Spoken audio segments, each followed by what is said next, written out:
Hello, physical science students. We are today talking about gravity.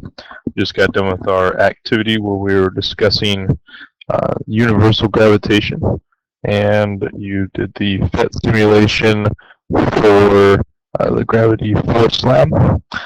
Hopefully what you saw there was some of the basic principles of the universal uh, gravitation that was first theorized by Sir Isaac Newton in 1687. You can see here is a very dramatic picture of Sir Isaac Newton apparently working on his why the planets go around the Earth, and of course here is some apples hanging off the tree, and of course as the legend goes it would fall and possibly hit him on the head, and then of course he was brought to the idea of gravity. Okay, so this is the history of gravity. Let's start with what we know. Gravity is the tendency of objects with mass to accelerate towards each other. So that's what they're basically trying to do. They're trying to come towards each other, and gravity is one of the four fundamental forces or interactions in nature. Okay. So, for the most part, we have this idea of the universal law of gravitation. Okay, so this is a fairly decent picture here. We have two objects, right? Let me get the laser down here. Object 1 and Object 2. Object 1 and Object 2 have relatively the same mass, we'll say. And given their distance from their center of masses, they have a force of attraction called F or G. Okay, so G is obviously referring to the gravity between them. These are their two masses and the distance. Okay, overall, this is basically the idea of the inverse square law. But what we're concerned about here is maybe not so much the math of this, but we're more concerned about with the concept of the universal law of gravitation. When you get into Mr. Muggy's class, physics, you can talk about a little bit more about the idea of the math. We'll get into a little bit of stuff. Gravity is greater when mass is larger or when the distance is shorter. Okay, so that's the general idea. Now, again, we'll kind of move a little bit further here. Here's the basic concepts, right? So what is the effect? So what happens if we change the mass of the object? Okay, well, fairly simple. Here's a nice little graphic here we got from the physics classroom.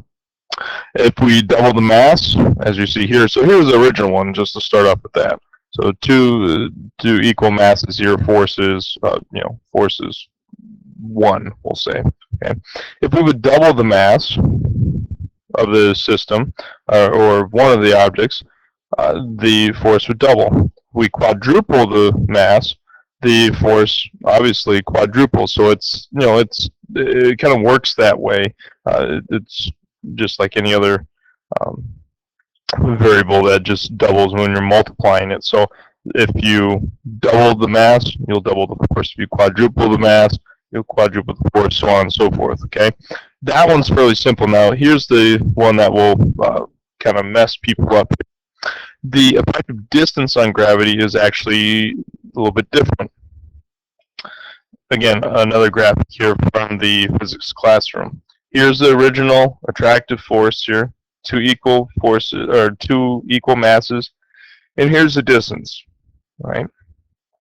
If we would double the distance, look what happens to the force between the objects. It cuts down to 1/4. If we cut the distance, the original distance, in half, we actually quadruple the force. Well, isn't that interesting? The other way, if we double the mass, we double the force. In this case, if we double the distance, we cut the force in half. So distance has a much more profound effect on the overall force of attraction between two objects as far as gravity is concerned.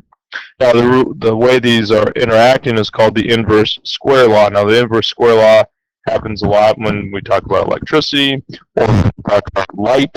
When we get into light, we'll talk about that. But the inverse square law essentially is just what we see here. This is the kind of the characteristic of an inverse square law. The further things get apart, the greater uh, inverse you have. So doubling the distance, you cut the amount of force in half, or sorry, in a quarter. Okay. Now, sun's gravity is what holds our solar system together. Okay, so in this case, since the sun, being a star, a very massive star, is so large, its gravity is extreme, especially on many of these objects. Now, notice, in order for these objects to stay in orbit, they must also be massive. If they were very small objects, it'd be kind of tougher for them to stay in their orbit. Of course, they'd be further and further out. Okay, so just one little observation. But these objects here are very attracted to the sun. They have a smaller distance to work here. Larger objects out here have a little bit of mass to work with and help their force of attraction. Okay, but so the sun's gravity is what holds our solar system together. It's a very massive object. Okay, now planets and gravity. Since Jupiter is the largest planet, it has the most gravity. Makes sense. And Pluto, not necessarily a planet, although it depends on how you want to look at it. It's a planet-like object. Pluto has the least amount of gravity. Okay, so that ends our discussion. Thank you for listening. That is the universal square law, or the universal gravitation.